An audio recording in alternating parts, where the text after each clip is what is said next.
বাস্তবিক পক্ষে সেই দক্ষিণেশ্বরের সময় থেকেই শ্রী শ্রী মা ও লাটুর মধ্যে একটা অপার্থিব সম্বন্ধ, জননী ও শিশুর অলৌকিক স্নেহ সম্পর্ক প্রতিষ্ঠা লাভ করেছিল। ভাবলে অবাক লাগে, জগৎ ব্রহ্মাণ্ডের কেউই যখন কিছুই জানেন না, একটি নিরক্ষর বালক কিন্তু তখন থেকেই মাতৃমহিমাতে বিভোর। লাটু শ্রী শ্রী মাকে সেবা করতেন নিছক একটি আদিষ্ট কর্মরূপেই নয়, পরন্তু তিনি মাকে দেখতেন নিজ গর্ভধারিণী এবং ততোধিক রূপে, সাক্ষাৎ জগন্মাতা ভাবে।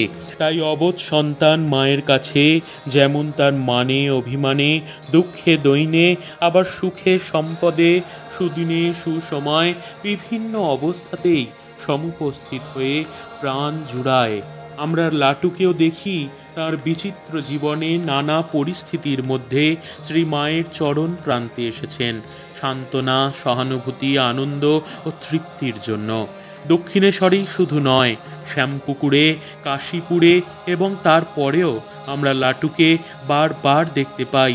জননীর পার্শ্বচর ছায়ার মতো তীর্থ পর্যটনেও লাটু শ্রী শ্রী মায়ের একান্ত সেবক। সেবকাগ্রণী লাটুকে তার উপাস্যা জননীর সন্নিধানে অপরূপ মাধুর্যমণ্ডিত দেখাত এবং অমন অদ্ভুত চরিত্র সন্তানের সেবার পটভূমিতে মাতৃ আলেখ্যখানিও আশ্চর্য দীপ্তিময়ী হয়ে উঠেছিল।